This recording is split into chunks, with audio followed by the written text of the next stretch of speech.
Maraming salamat po, Madam Chair.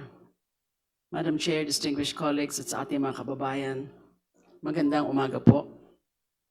We are anchoring today's clarificatory hearing not on mere speculation, but on two verified complaints, the Sabale et al. And the Cabrera complaint, both duly filed, endorsed, and found by this committee to be sufficient in form, substance, and in grounds.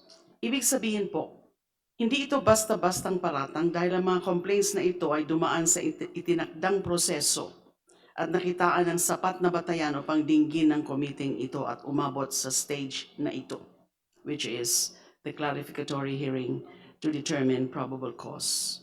At sa puntong ito, hindi na po natin maaaring isantabi ang mga aligasyon bilang haka-haka lamang. Hindi po ito gawa-gawa. Hindi po ito political harassment. Ito ay mga aligasyong may kalakip na ebidensya na nararapat suriin. At dito po papasok ang panunumpa ng isang lingkod bayan.